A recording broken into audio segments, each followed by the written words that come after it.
Welcome, everyone, to episode number 11 of the Creators Series here on the Proven Knowledge Podcast. Today, I welcomed a Toronto, Canada native. His name is Focused. He's a hip-hop artist. He does alternative hip-hop, kind of more conscious hip-hop, if I had to describe it myself. We had a pretty great conversation today. This episode was over an hour long, but I promise it's worth it. Focused kind of gave a lot of great info on the importance of collaboration, especially during the times that we're in now, where a lot of us are in quarantine, but we still have, social media, we have the internet, we have a lot of ways to reach out to other artists and get in contact with people. He brought up a great idea about kind of how you can collaborate with local businesses and they can collaborate with you as an artist, and you can both kind of help each other out in certain ways. And really the kind of motive and the message of this whole episode to me was really just embracing the times we're in now and kind of just learning to evolve and everything. So I hope you guys enjoy this conversation. Let's get into the episode. Okay, welcome everyone to episode number 11 of the Proven Knowledge Podcast. This is the Creators Series. Today's guest hails from up north in Toronto, Canada, and he goes by the name of Focused. How are you doing, man? Great, man. Thanks for having me. Hey, no problem. I appreciate you getting back with me on Instagram, and we were talking over a month ago and everything, and I really appreciate you reaching back out to me about being on, and I'm glad to have you here. So we basically start every episode off with just kind of giving some background information on yourself, kind of how you got into music and all that good stuff. Okay. It was about 20 years ago. I went to school for television broadcasting and met a friend who's now still my friend, 20 years. And we did like a radio lab class. And he brought back some cassette that he recorded, and he was rapping on it. And I was like, I didn't know who was rapping. I was like, who's that? And he goes, oh, it's me. And so I said, how did you do that? He goes, well, I'll show you when we go do our project in school, right? So we had these radio labs that had, now I'm really dating myself. So it had like 8-track carts, and it had like reel-to-reels, and it had like the big pods. Yep. So, and we were the first year to use like digital editing, like SAW. We were the first class. This is 1998, and we were like one of the first ones to start getting into the digital era. And he basically showed me how he took a loop from the end of a track, like end of the instrumental, and he just like looped it for a minute on the cart, and then he transferred it from the cart onto the computer or on a zip drive. And then on the zip drive onto the computer, and then we did our vocals on top of that, and then we just put our own albums together in college. And this is up in North Bay, which is like 4 hours north of Toronto. Okay. So yeah, he was like the only other guy that was really into hip hop too, and I grew up in Toronto with liking a lot of hip hop, and we just kind of hit it off. And so out of that grew like a 10-year relationship of him doing hip hop and me producing for him and kind of like managing him and kind of like doing all the other things around, like making videos and stuff like that. And I don't know, around 2010, that kind of got to a point where it's like you have different creative interests and stuff like that, and you've done it together for like 10 years, and I just kind of I felt like I had it in me to be a solo rapper and to be a rapper. And I kind of started late. I was 30, but I still felt like I had it in me. And now I'm 41 and I'm fast approaching my third LP. So that's the short and sweet of it, really. So I've been producing hip hop for about 20 years. And I have been a solo artist for about 10, 11 years now. Yeah, that's real interesting, because I know you had said like you had been doing it for over 20 years when we talked like a month ago, and I didn't know like the specifics of everything.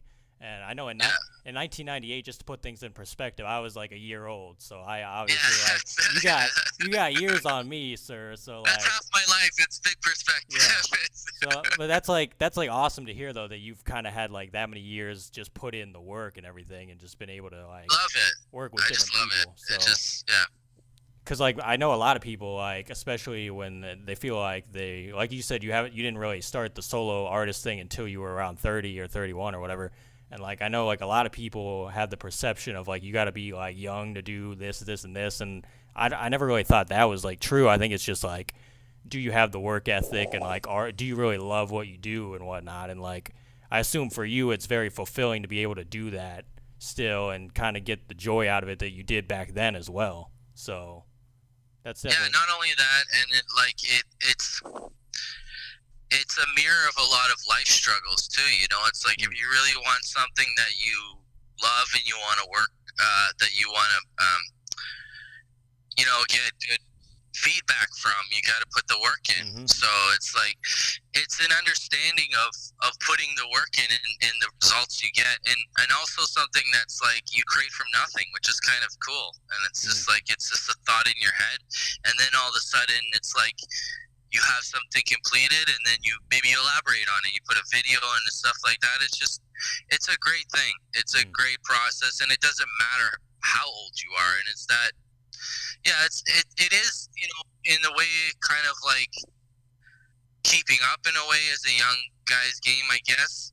But in today's age, it's like a whole different platform, because it's like exactly whoever wants to put the work in and whoever wants to, keep learning. Mm-hmm. I want to keep learning too, and it's like I'm not turning myself off from anything, and I'm listening to all different types of hip hop and stuff. And I'm kind of stuck in my ways in my youth, right? Like, where I remember songs when I was young too, so that I get stuck in that sometimes, where I don't explore enough, but yeah, I think it's all across the board now, and there's enough people that will like your specific type of rap out there, and the audience is your world now. Is everybody. It's pretty much.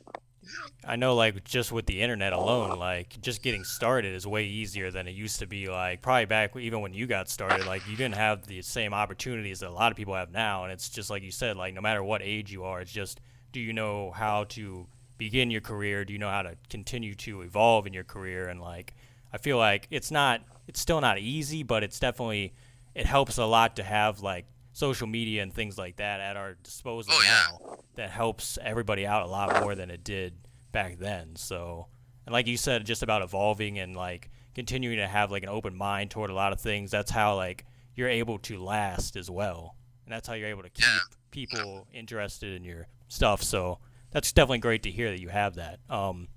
So I've talked with a couple artists that are from the UK, specifically London, and they were talking about like their experiences with the past few months as far as like the whole pandemic has gone and everything, and kind of how people's lives have been affected with that. I haven't talked to anybody up in Canada yet, so I kind of wanted to pick your brain as far as like how has like Canada been dealing with it, and how have you yourself mentally kind of stayed sane, and what have you done differently, or what have you picked up as far as skills go, and what have you been doing to kind of try and push through and just stay positive through this whole thing? That's a great question. That's a good full-bodied question. First off, yeah, it's up here in Canada. I'm proud of our Prime Minister. It's been done in kind of like an adult manner. Kind of just like everybody's just. You're adults. If you want to go out and spread it, that's up to you. But it's like we're just telling you that this is kind of what it is, and we're just kind of being cordial towards each other. There's hotbeds in Canada too, where people are going out to bars and stuff like that, and jumping the gun and stuff like that. But I myself, I'm just hanging back. I'm just hanging with friends and catching up on making music and stuff like that. And as far as my impact towards it, it's totally annihilated my whole career. I work in television broadcasting for a professional team in Toronto for the NBA and the NHL. But I've been been obsoleted, and so it's given me all the time I've wanted to work on my music. So it's kind of like a blessing in disguise, really. And I was on a nice roll before it all ended. I went to the States in January, and I was just getting to the States. I did a show in Seattle and 2 in Portland, which was great.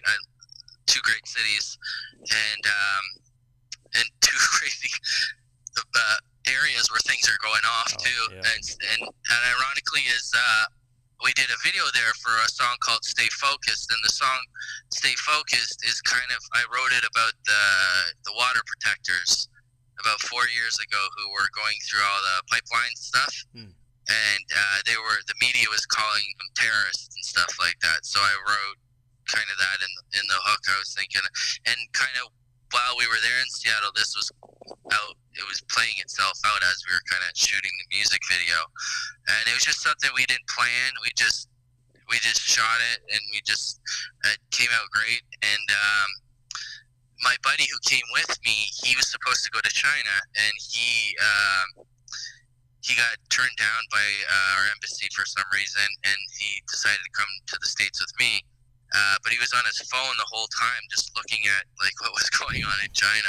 And he's like, "This is gonna come here, dude. It's like it's only a matter of time." And it's just like you don't think about it in a whole, but it's at the same time, it's like, oh, they're shutting down a city of 11 million. Like, what the fuck? It's not even fathomable, right? And so while we were there, actually, the very first case in Washington, in Seattle, and we didn't even know it, but it just happened to be. And then I had a tour in March. The first week of March, I had about 6 shows. I went to Eastern Canada. I did Montreal, Ottawa, Peterborough, Quebec City, Sherbrooke. And I was like, for the first time, I came out on the plus side, on the dollars. And, that's always good. And then 2 days later, I just shut everything down. Like, I had so much stuff lined up. It was unbelievable. I had a good friend of mine called Cuff Nuts from Philadelphia. He's just like absolutely blowing up. He opened up for like Most Def a couple months ago, and he's just blowing up his whole country. And I was supposed to meet up with him. We were supposed to like get on tour and go to Europe, and it's whatever.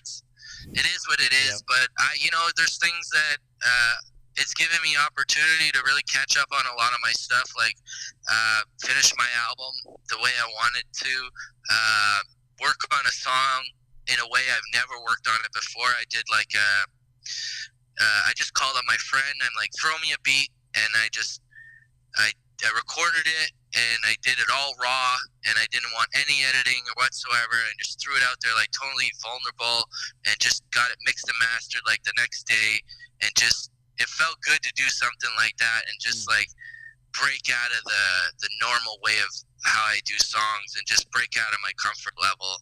And I think this whole time has given me that opportunity and that like awareness of, life is kind of short. So it's like, if you have something you want to do and you want to try, just do it, man. It's like, who cares? If it doesn't work out, it's like you made a shot, and now it's like I've had this 15-year career of television, which has done well for me, but at the same time, it's like it's always been the music with me. It's always kept me sane. The music got me into all this television. It got me my job in television. So my mindset has always been, it's always going to take me, no matter what happens in life, up and down. It's just going to be the constant median for me. And I said, I got frustrated a couple of years ago. I was on tour, and it can be frustrating when you're by yourself. And I just kind of like said too much shit online or something. And I got a call from a friend just out of the blue, and he's like, "Man, you're doing it. It's like people are listening. People, you're doing your thing. It's, even though like it's not resulting in maybe the positive ways you're seeing, but it is helping." And now I realize that too is that, it's not just about me doing what I want for me. It's just showing people that, you can do it no matter what. It's like, if you got the drive and you just have it in you, then go for it. And so this whole pandemic, it's like, I think with a lot of people, there's been a lot of self-reflection and a lot of, time to catch up on stuff. And, I'm taking it as a positive, and and hoping that the music industry comes out of this. Not the industry, I'll take that back. The individuals get a little more strength out of this. Like you, what you're doing, what I'm doing, like the money coming to us individually. I think that's going to happen, and I think people who love music are going to embrace these platforms a little more and kind of give more support, I think. And I think I think it's going to be a whole resurgence in music, the way it's viewed and the way it's like taken in. And I always talk about this with a lot of musicians around Toronto and other artists, and I just feel like, because touring Canada, and you find that the old venues, or the old way of the venues, is kind of dying out, and now it's like, now that we've kind of been forced to do stuff like this online and like do shows online and stuff like that, I think it's just going to incorporate into live venues now, and and just hit a whole different stratosphere, because I'm from back the day of when they used to do live stuff on TV, and you're walking downtown, you're like, oh fuck, there it is, yeah, it's cool. So it's more, I think it's gonna be like, if you're a fan of the band, you're gonna get hit up, like when you're down the street and you're like, oh man, I didn't know they're playing right here. I'm gonna go check them out right now. So I think it's gonna help the venues. And it's not gonna be your typical venue anymore. It's gonna be like coffee shops and theater houses and people's houses, and it's just gonna bring the music back to the power of the artist and the individual, I think. And that's really refreshing. And that's kind of the positive outlook that I want to look at through this whole pandemic and stuff like that. That's my long answer to that. That was great. That was all great, though. And I know, like, what you just said about, like, it's kind of putting the power back in, like, the artist's hands and, like, the people's hands. Like, I actually had an artist, I think, like, a month ago, kind of bring up a similar, like, narrative of, like, you're going to see more of just, like, pop-up shows and, like, really cool things to get the fans involved more. And, like, I think it honestly makes it more creative, too. And, like, artists can get more creative with, like, how they present, what they want to present to people. And, like, you could have, like, a project come out and you could come up with a whole show idea to, like, kind of theme it toward your album now. And, like, it's almost as if kind of what's been happening is kind of necessary in a way. Like, we might not have saw it as, like, a good thing at first, but down the line, like 4 or 5 years from now, this could have been something that we needed to have happen to move forward as, like, an industry and really, like, as the world in general and as a people in general, I think. So I think it's just all in how you, like, come out of it on the other end. So, and just trying to stay positive through everything.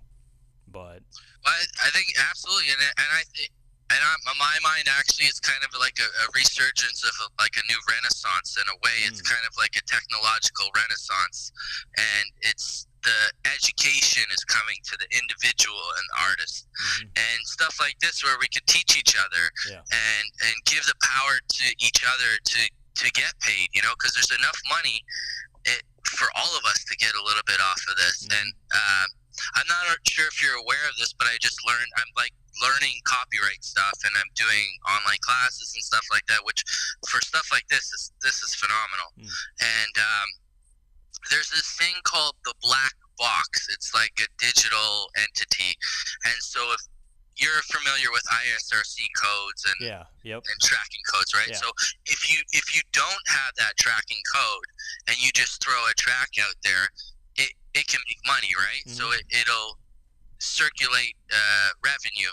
But if you don't collect this revenue within a couple of years, it goes to this like digital black box, and that black box accumulates millions of dollars of unclaimed royalties, and it goes to the top 5% earners. So guys like Drake and Lady Gaga are getting all these royalties that these artists are just not aware of, and a lot of artists are cool with just like, oh, I want to share and stuff like that, and I don't care about money and stuff like that, which is cool. It's great for the art, but at the same time, I think it'd be more peace of mind to the individual artist to know and to have education like that, and stuff like this is making it way better and easier to teach each other, really, to kind of Exactly. give the power back to the artists, you Yeah. know. Well, thank you for bringing that up. I actually had no idea about that, and I've actually Yeah, been talking about like publishing and royalties on the last like 3 or 4 episodes now, and kind of like how that's important to artists and producers and everybody, and how you should really have like a good understanding of it. So that's kind of interesting though about how the whole black box thing works. Like I didn't really know anything about it, so I'm gonna have to do more research myself about it now. So and maybe I'll bring that up in future episodes. So I appreciate you bringing that up just now. no problem. It's just all new to me. It's Yeah. like I'm learning as I'm going too, and it's I got taught a long time ago, like 10 years ago, by my engineer. He's just like, get your stuff together, you know, Mm, get your numbers in, get it all ready, just in case. You never know, man. It's just yeah. like something could pop off, and you're set. You know, Hmm. you're covered. You know, and yeah, it's just all about uh, educating. And now it's not as overwhelming to do everything. I don't think. You know, it's Hmm. like. But the great thing about collaboration and stuff like that, I think it's coming back to what the essence of hip hop is. Really, it's like the essence of hip hop is like everybody contributing Hmm.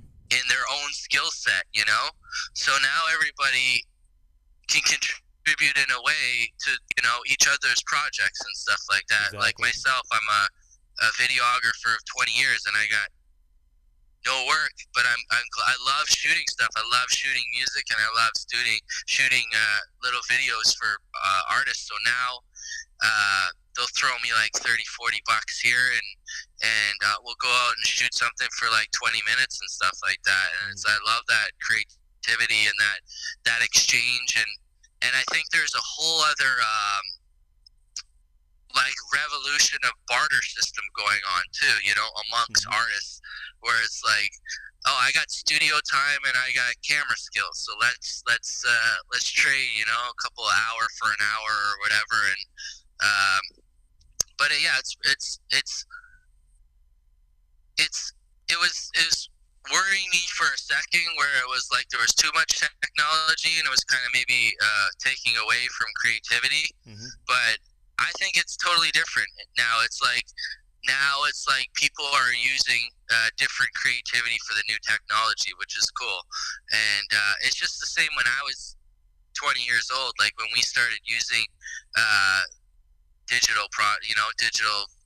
It's just the same. It's the Mm. exact same, you know. And it's just experimenting, really. And it's yeah.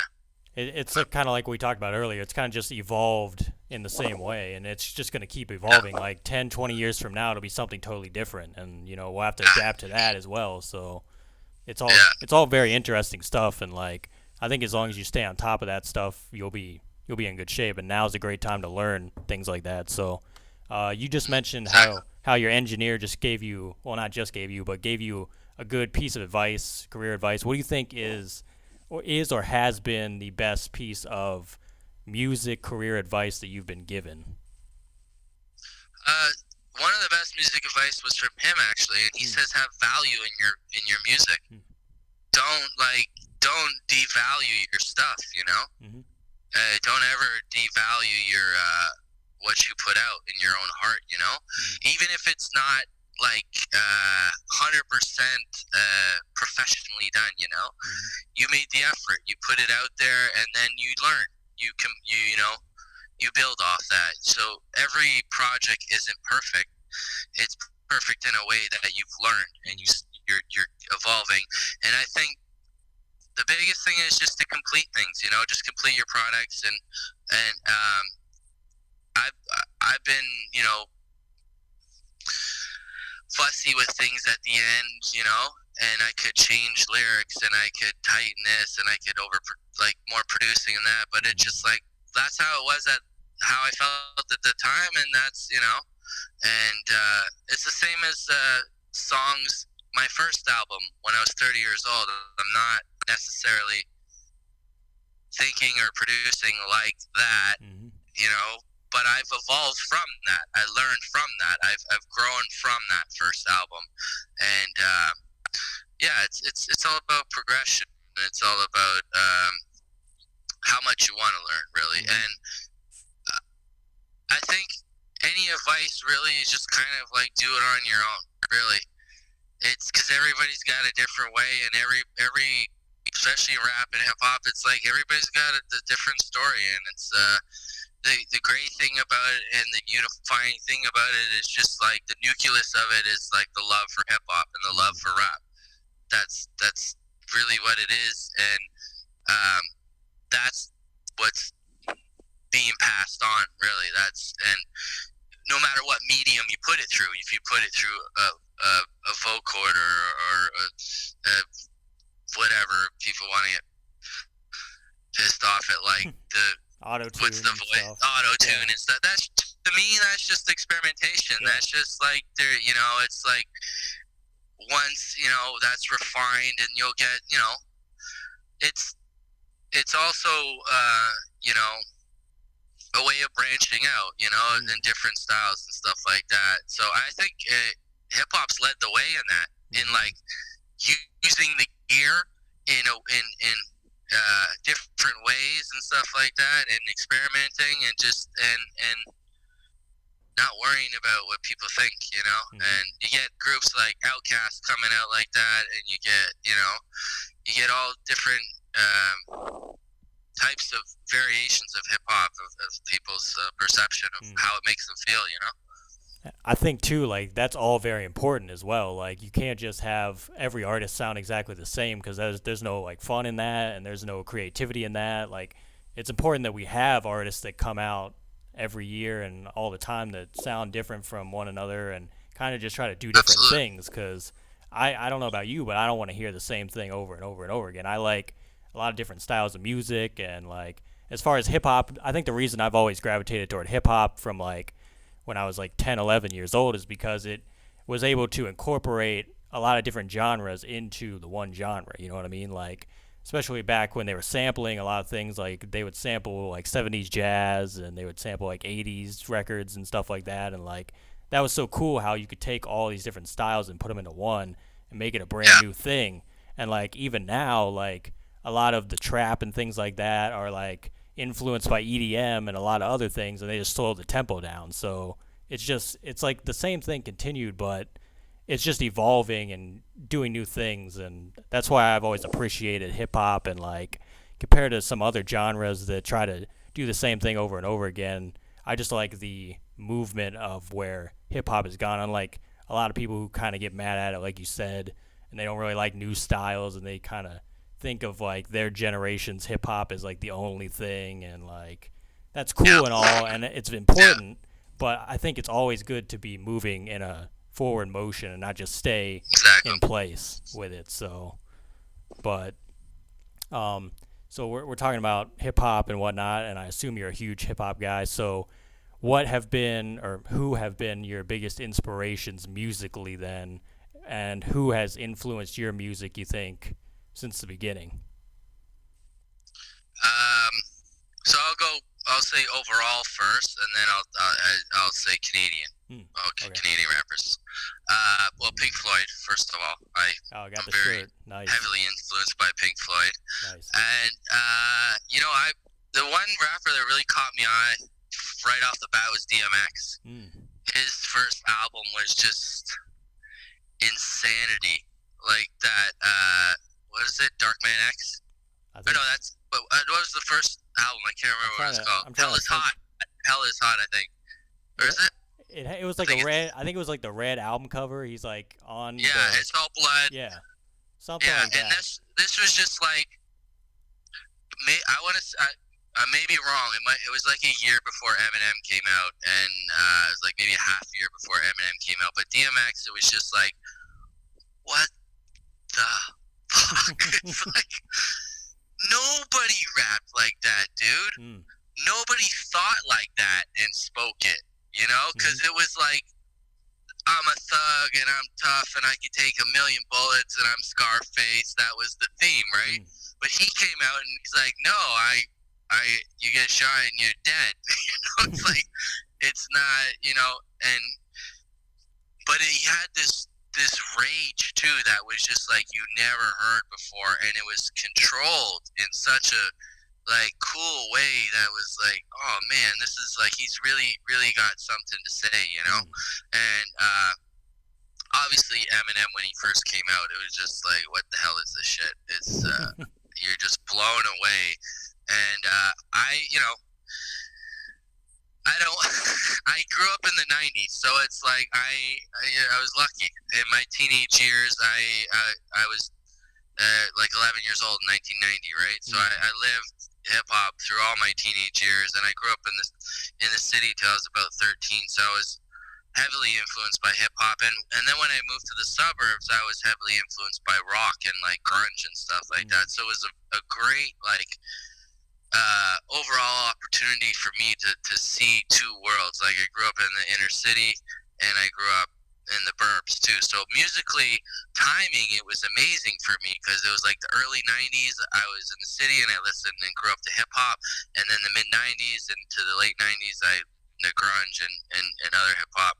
So I'm just influenced by all music, and anything that somebody's just pouring their heart out into, you can really appreciate. And I always had an ear for lyrics that I really appreciated. So even growing up listening to the radio, I liked like Annie Lennox and just deep like story lyrics. I love story lyrics, and then when Biggie came out, and it's like he just painted a picture like nobody else did, and yeah, I like story rap. I like a lot of good story rap because I'm a videographer too, and I like putting stories into videos and stuff like that. That's just like an overall influence. As far as Canadian artists go, Chaos is like one of my favorite rappers from Canada, and just his poise and his way he presented hip hop of what it really is, and just like he just showed like, okay, these guys are not really who they think you are, and that was like one of the first, if you want to call it conscious rap or whatever, that I started listening to. So that just blew the door open for me to like Mos Def and Talib Kweli and Common. I think Common is probably one of my favorite rappers, like his earlier stuff that I like really vibe out to. He's so underrated, honestly. Yeah. Oh yeah. First the ones. It was called when he was called Common Sense. Actually, his name was Common Sense, and then I think he changed it just to Common. He had 2 albums that were Common Sense. Those were great. And then Talib Kweli's very first album, the Reflection Eternal. That to me is still like my greatest hip hop album of all time. I love that thing backwards and forwards, and that sparked me to kind of get involved no matter what. I couldn't rhyme, I couldn't put lyrics together, but I had this buddy who was killing it, and he had this awesome flow, so I just wanted to like get involved any way I could. So he was my major musical influence, my buddy that I met. This guy, he looks like tall, skinny, redhead kid, and he's like dripping head to toe in FUBU and like like all this gear, and he introduced me to Master P and No Limit and all that stuff, and I had no idea about this stuff and Cash Money and all this stuff, and it was just like blew the roof open for my head, and I just absorbed it all. And he was always the guy. He had the Source magazine, and he was like, "This is what's coming up next. You gotta listen to this one. Listen to this one." And he handed me the Dead Prez album, the very first Dead Prez album. He's like, "Listen to this." You're like, "What?" He's like, "All the rappers are gonna come hiding. They're gonna run away from these guys." But yeah, just anything. I appreciate any artist that just gives it their all, and I like all types of music. I'm heavily influenced by all music and just art in general and expression. It's just like, it's so important. Art is so important. And during this pandemic, and it's like, live without music. I like to see you try. Right. It's like everywhere you go, everywhere you need to go, anytime you need your mood picked up, anytime you need to express yourself, there's music there for you. So it's like, I think the appreciation for the individual artist is going to come back big time, you know. And whereas, you know, people might have felt guilty giving to a record label, you know, and now they know they can hand the money right to you, help you out, you know. And I worry, like, in my city, because it's such a, like, thriving money city, and there's so many condos, and it's just like the music scene kind of just gets overlooked sometimes. And so he's like, you know, it's different, you know. Well, out of all the artists you just named, I knew most of them and everything, and it's definitely dope to hear like other people that appreciate conscious hip hop too, because like I know it's kind of become somewhat of a lost art form and everything, and like that's what I kind of grew up on, like the early 2000s stuff. Like you mentioned Kweli. I'm a big Lupe Fiasco guy. Like he's one of my favorite rappers of all time. I love Lupe. Yeah, Lupe, Common, like all that was like kind of like what got me into hip hop around like elementary school, middle school times. So definitely dope to hear. Out of those artists or anybody else, is there anybody that you would ever want to do a song with, like collaborate with, that's kind of a big name artist, you think? Wow. I always want to do, DMX. Just to like get some anger out, just like that aggression. Yeah. That aggression, and I don't know, somebody like if my dream would be like Sade. And I know she doesn't really. I don't think she's ever worked with any rapper ever. I think she allowed like Jay-Z to use a couple for instrumentals, but I don't think she really ever collaborates with many artists. But that would be, I don't know, if I could be on a track with her somehow, that type of style song. And I always liked any kind of R&B, but I don't know how I would fit into that. But no, I kind of like a lot of my friends' stuff, really. Honestly, I like a lot of the artists I work with, and I'm just blessed to work with so many awesome artists. And it's just like that's fulfilling my dreams, you know, is to start collaborating with these awesome people that I've met, that I get to tour with, like hang out with them in their city, and now I've developed nice relationships with people in different cities. So it's like that's my dream collaboration. It's coming true. It's like I get to hang with and share with these awesome artists too. I think that's the best part too, is just being able to build from the ground up with, you know, the people around you and everything, and just kind of have that journey from the beginning instead of just like jumping in with some huge artist that already has all these accolades and whatnot. And like you can actually build something that you both just started from nothing and build it up. So that's definitely awesome to hear that as well. So I was gonna kind of come back to your music, and I heard is it called the Bad Meat album? Is that the name of your last album? Yeah, so there's a little story behind that. My name is Malacarni. It's Italian for bad meat. Oh, really? Yeah. I was kind of wondering about the name. I was like, that's a cool name, but like I didn't know where it came from. But I was gonna. So there's people that give me that nickname sometimes. Hey, bad meat or whatever, you know.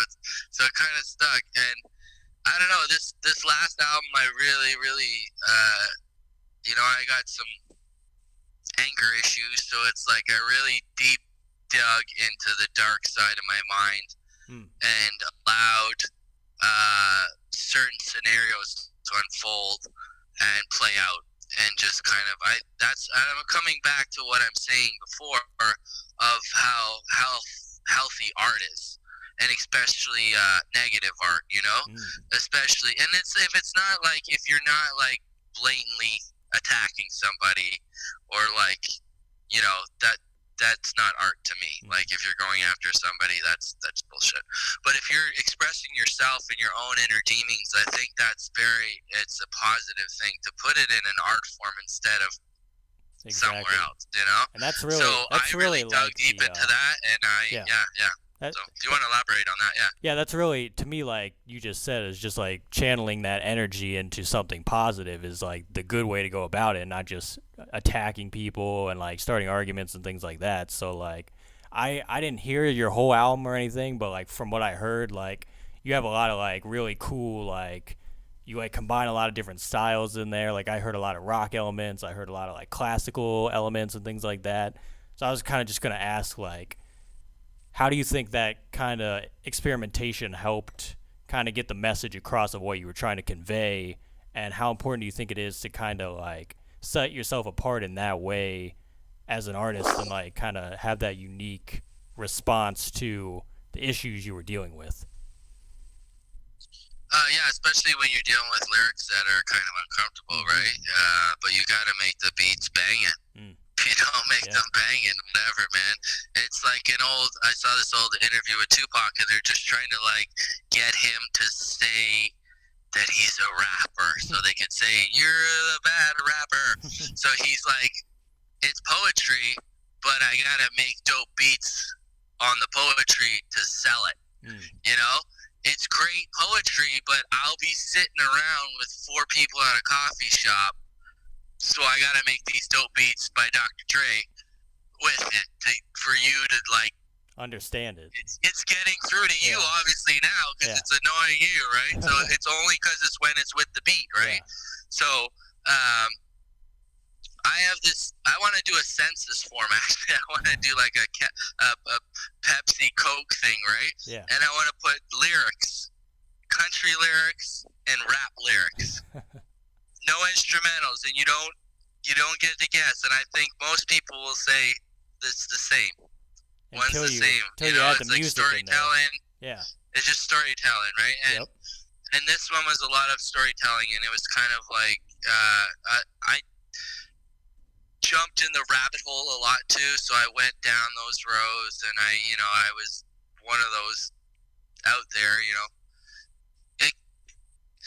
questioning stuff. I was questioning stuff. So the first one was like in a real rebellious way. The second one was like in a self-destructive way, and then the third one, this one I'm a little more balanced now, and it's like, okay, I did that, and this is what I've learned from this, and I'm glad I did that one. The last album, The Bad Meat, was like probably the hardest one I've ever done because I wanted to prove to myself again that I can make my own beats from scratch because that was weighing on me. And so there's about three beats on there that are made completely from scratch for me. And there's a couple I bought. There's one guy I met touring in around Europe. This young kid, he had like an MPC player on his phone, and this is like 8-9 years ago, and he's making beats on his phone, and I'm like, oh, that can't be that good. And he's like, no, they're all WAV files, they're like crisp beats. And so we developed a relationship, and I bought some beats off him, and so that last album was like a combination of like 3 or 4 producers and myself, and I just wanted to prove to myself that I could like really rap too, and because the first one was kind of like my first just feeling it out, and I was just kind of like moving and kind of grooving with the music more. I was trying to make it more like complimenting the music more. And then this last one, I was really just like, all right, I gotta hone in on the lyrics, and I gotta hone in on like the style. And but this third one, I feel like the rapping is even better, and I feel like it's the best like delivery I've had ever. It's maybe the content is like still kind of dark and twisted, but it's like this next one has like more of an upbeat kind of feel, and I have a rock drummer that I put in, and so I hire all pro musicians. Usually have a drummer come in, and we lay it down and just go step by step. And yeah, I'm the last 6-7 years I've been involved in like the open mic scene in Toronto a lot, so I've more hung out with musicians as more than kind of rappers. I just like immerse myself around musicians, and it's always like, oh, I need a flute player or a sax player, and I just meet them somewhere in one of these gigs. So that's where a lot of those relationships built from the people that are on my album.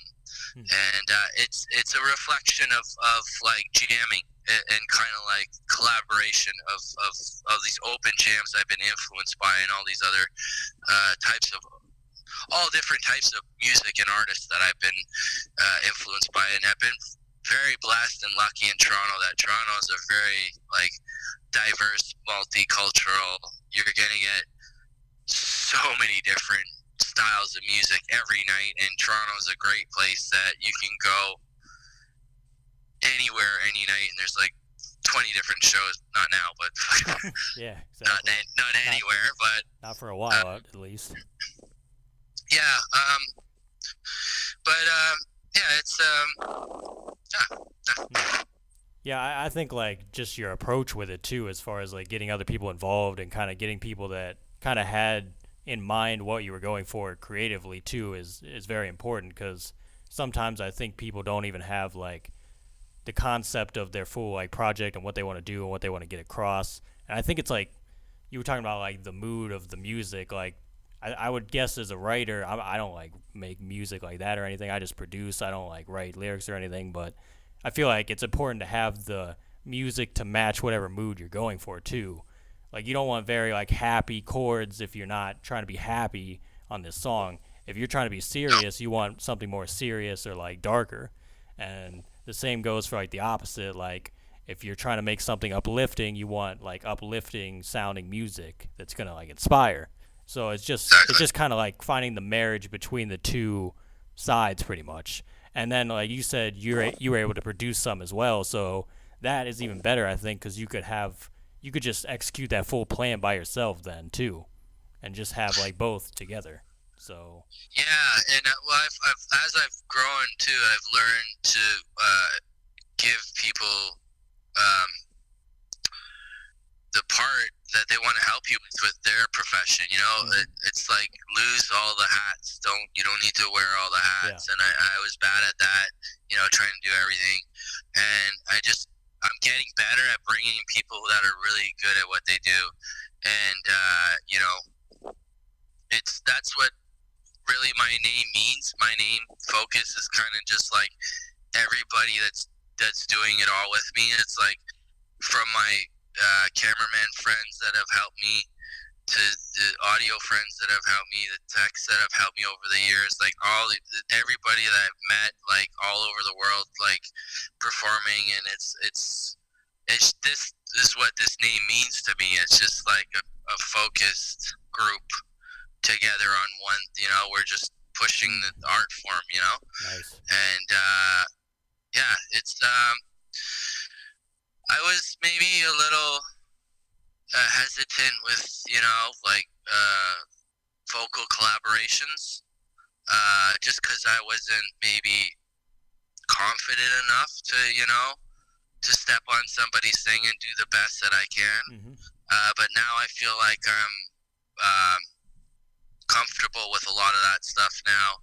And just as this new album's coming out, I'm going to be reaching out a lot more and doing a lot of collaboration. And I think with the technology, there's a whole different opportunity to do cool collaboration too, where I want to do things like on the fly freestyle, where it's like maybe you're throwing the beat at me and I can hear it in real time, and we can, you know, go back and forth and stuff like that. But there's especially for this genre and you know, rap and hip hop, there's a whole new interactive way to, you know, to collaborate, to worldwide collaborate. And it's so cool to kind of just like, hey, I met this guy in the UK and he just threw me a beat, and then I like, you know, I jumped on it and it's out like in a couple of days. Like to me, that's really fucking cool. Like that, when I was 20 years old, to think of that, it's like, you're kidding me? We're just on LimeWire right now. We're just right on Napster still. We're still just downloading songs. That's a throwback right there. I didn't think we would. I didn't think we would be in the LimeWire rabbit hole today, but here we are. That's a throwback right there.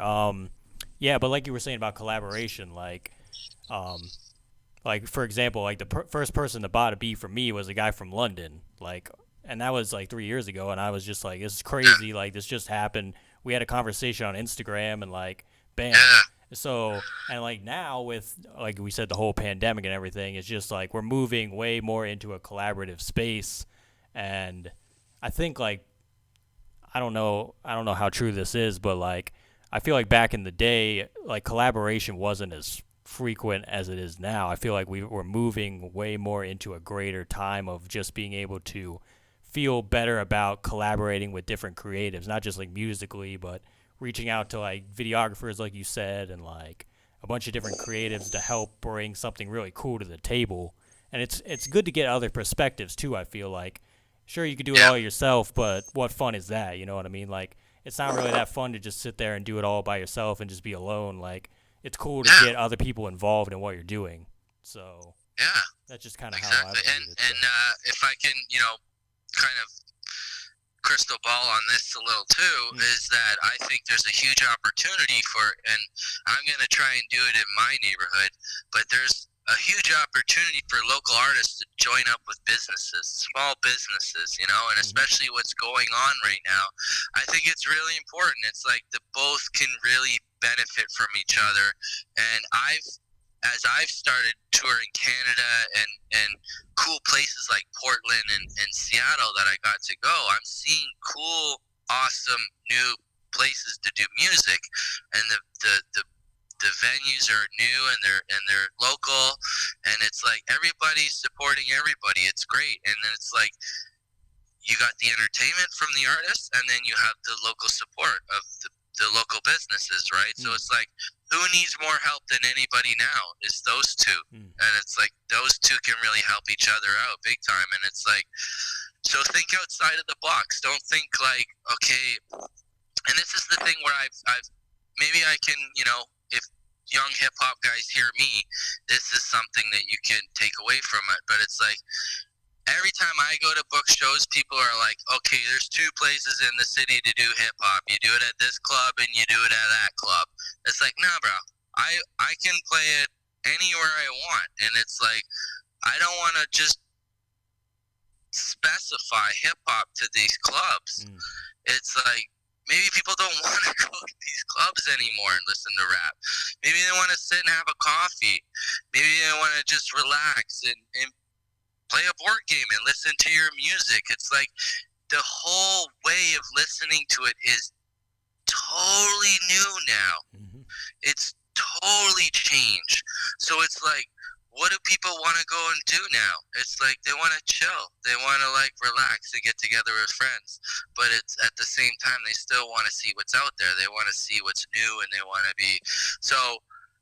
That with technology, and that's where artists have a real opportunity right now, is to like engage with small businesses and say, hey, listen, let's get a coffee shop series going every Friday, and we'll have 3 local artists, and we'll have like an artist coming in from out of town, and so I've seen it already happening, the last 2-3 years. You see it here and there, but it's like some of the old cities you go to that never really change. It's just kind of like those venues that are just holding on, and it's the venues of the future aren't going to be places where it's like just music, like it's just a music place. It's going to be like a coffee shop and a venue, or it's going to be like a art place, and a venue, and it's going to be all this and music, because the music is going to be able to be interchangeable anywhere you want to go.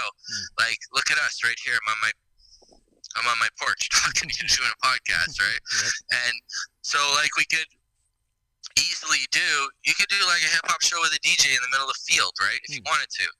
And the capability and the technology is there, and also it's like you can really make some cool, unique opportunities for your fans now. Like, this is a really cool time to get creative and get inventive. And it's like, I know artists in Toronto who did like boat parties in the summer. You know, they had like 20, 30 people come out and pay $25, and you got a free show on the boat. But like, to do that and live stream it would be totally fucking awesome. You know, it's like, even if you can't make it, you'd be like, oh, that's cool. Like, I wish I was there, but at least I can, you know, relive it, kind of. I got 3 kids, and this is my buddy, and I can't come out. But it's like, so it's like you're able to like give back to the fans that are always giving to you on social media, you know. And it's like, I'm 41, and most of my friends are married and have kids, and it's like, sorry, bro, I can't come out to your show. And it's just. So now it's exciting for me, where I can, and I've traveled Europe, and I've done shows in Europe, so I can hit my friends and my fans in Europe now, and it might be a long time before I even get there, who knows when, right? So it's like, now it's like an important, positive time to just like kind of embrace the technology. And I think it's just like we're all going through so much struggle, and it's like so much. You know, so much has changed, and so much is happening, and I think music is just going to help everybody out, and it's just like, and most people are going to put a resurgence into the value of it. They're going to understand the value of the art, and, you know, between the listener and the provider, you know. Yeah, that was all perfectly like said to me, because I think like just thinking outside the box and just being as creative as possible is what's going to move, like we said before, like just move things forward. And as much as people kind of want to just hold on to the old ideals, like a lot of these ideals probably aren't going to come back the way that they were. It's just the reality of the situation that we're in. So I think it's just important that people understand that, and people are just willing to think about new ways to reach who they need to reach and work with who they need to work with. And you can still come out on a good end for everybody. Like you said, like you work with a business, you work with these people, and like you can still positively affect people in the way that you want to as an artist. And like I said before, it's just, I think everything always changes anyway. So if anything, I think it should just show that to people that didn't already know, is just like, you should embrace the change. You know what I mean? You should just do whatever's new, but do it in your own way, and just be as creative with it as possible, and don't be afraid. Just try something. Yeah. Just try something that you're not used to. Try something new. Try something that makes you feel uncomfortable. Yeah. Just try it. Yeah. Mm-hmm. Yeah, like you never really know until you just kind of get out there and just do it. And like if you have an idea, you should at least give it a go, because you don't know what's going to happen. So because we're, at the end of the day, we're all wrong about everything. We've been wrong about everything ever. So it's just like, who cares, man? Just throw it out there, and if it doesn't fly, it doesn't stick, then it's whatever. And if all else fails, you just try another thing and just keep doing. Do another one. Yeah, do another one. Why not? Yeah, exactly. So we're almost done here. I got a few more questions for you, and then we'll wrap up.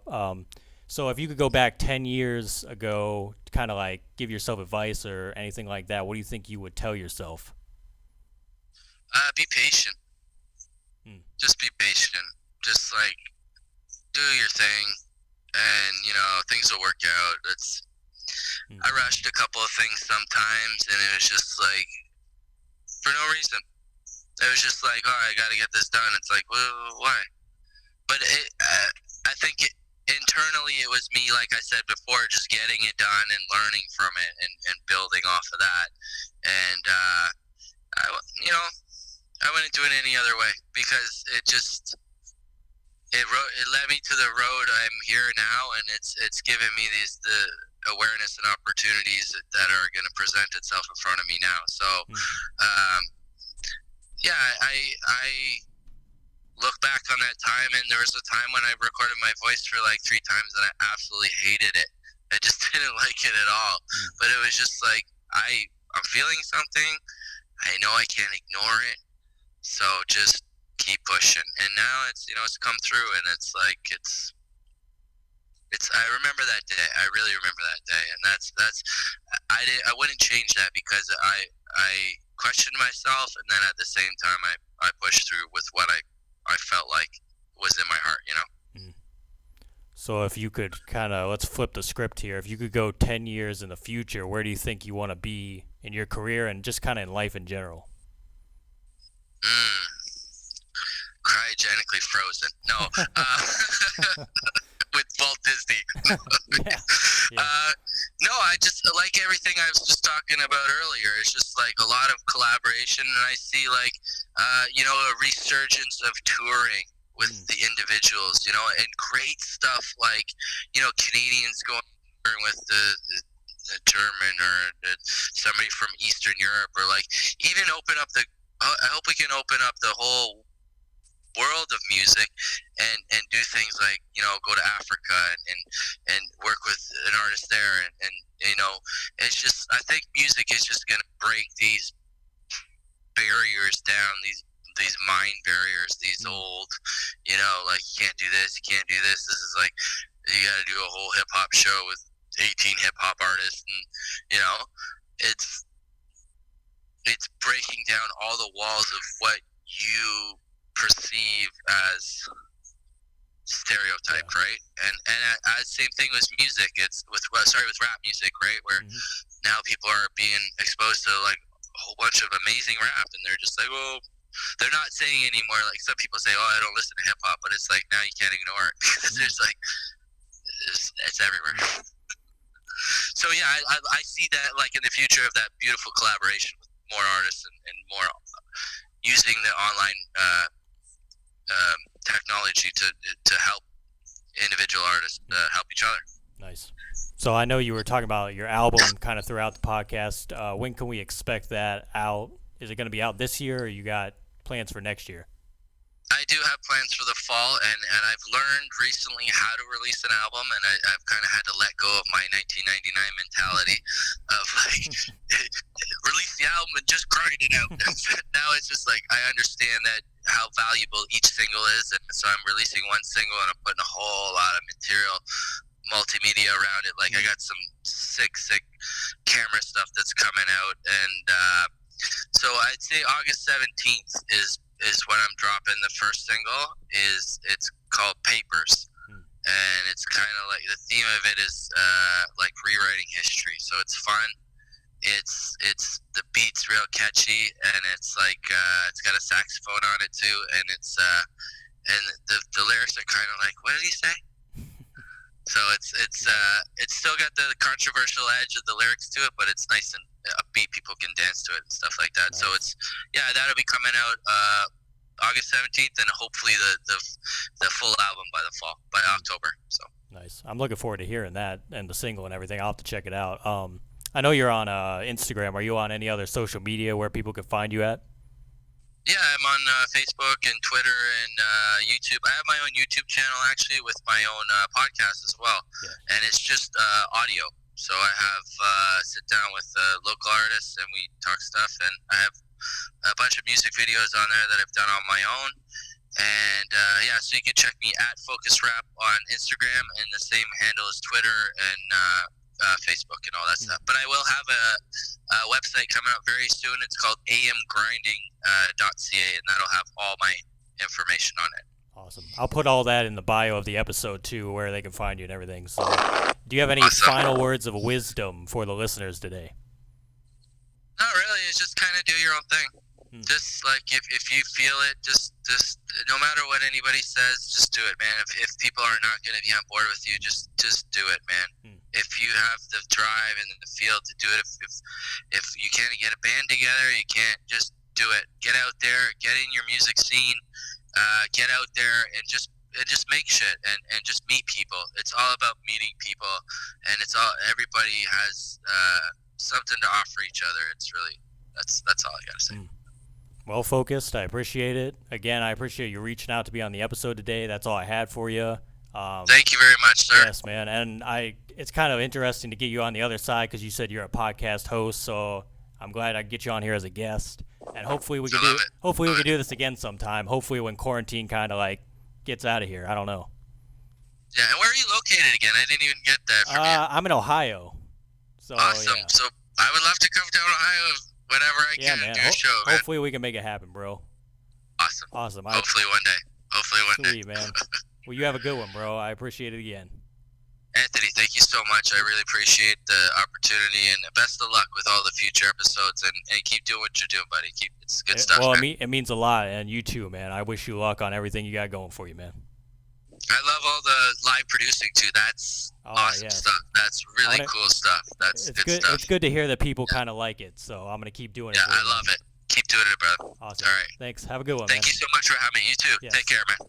Cheers. Thanks, guys, for listening today. That was episode 11 of the Creator Series here on the Proven Knowledge Podcast. We'll see you this time next week.